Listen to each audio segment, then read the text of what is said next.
Hi guys, my name's Emma and let's talk spooky stuff. Actually, let's warn you about a movie that you should not watch. And I don't say that often. I have said it a couple of times, but this film, fuck, what is wrong? IMDb, what is wrong with your rating system?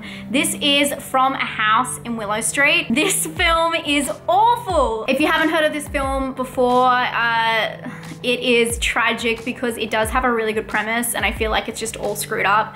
The film is about a bunch of criminals who plan to break into a house and steal a girl, do a little kidnapping to hold her ransom to get some stuff from some people. And I'm gonna put a little bit of spoilers in here, but I don't want you to watch the film, so here you go. The girl they end up kidnapping is actually possessed and had just, spoiler, killed her family and killed the exorcist, which she was just getting an exorcism and they just took her at the right time. I love the idea of this film. I think it was fucking brilliant. I love that. I just love it when they take something that is done in horror movies before, like a ransom or like a break-in, you know, like a don't breathe situation, and then they twist it with something else that is very, you know, subgenre, which is like exorcist, possession, the whole fucking thing combining. I thought it was a great idea.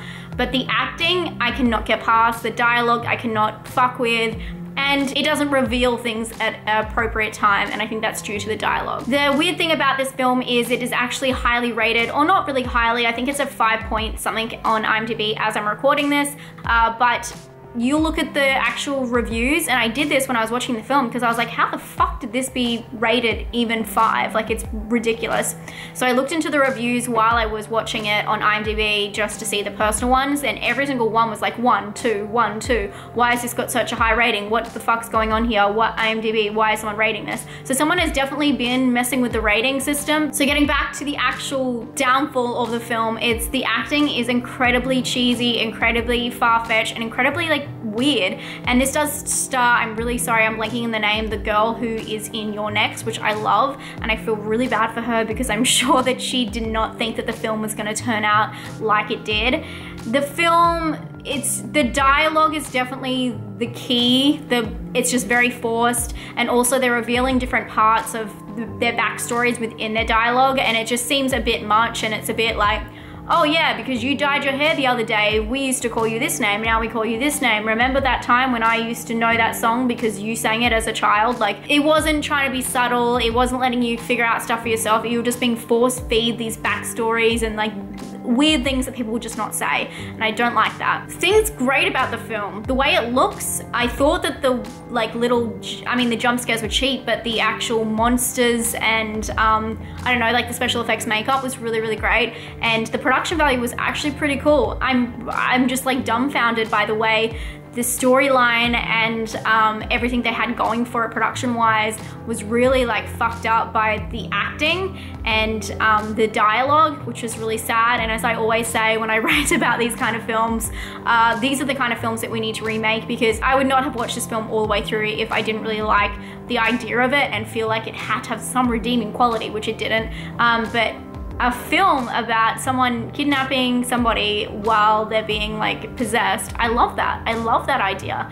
And these are the films that we need to be remaking, because these are the films that matter and the stories that haven't been told, and the originality factor is fucking high. The film also did kind of complicate itself in a way, even though it had that great simple kind of baseline, which I keep talking about. It also had this huge backstory, how the girl was connected to the house and how she knew about the family and she had already had beef with them, which I didn't mind because I thought the backstory was kind of like cool and a little bit creepy, but it also was just adding too much onto a storyline that was already simple and kind of a little bit far-fetched, obviously possession. So adding another like ghost story, haunted house thing into the back of it was really like just adding too much and trying to explain too much.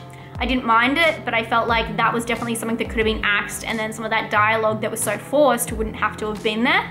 I know I'm correcting this film a lot, and I do not by any means think that I'm better than this film. I have never created anything anywhere to this caliber, but you know, this is just my thoughts. I just want to make that really clear to you guys. Another problem I had with the film was the scenes. There were so many scenes, so many locations. They're out in the woods one second, and they're back inside, and they're at another house. Like, a film that is that simple should just be take her to another location and then it all kind of goes down there, which I would have really liked and appreciated. And then it could have been, I don't know, just a little bit scarier if they were kind of like isolated and contained. I feel like some horror movies need to utilize the fact that if you don't see too many other scenes in too many other places, you feel like the actors, or the characters don't really have that much choice and they're kind of stuck. And I feel like people forget that. And this movie, they just kept moving around and I was just like, stay still, stay simple. And then the obvious problem I had with the film was I didn't like any of the characters, because if I even liked the main chick or like the girl possessed, then I would have been hanging on for something.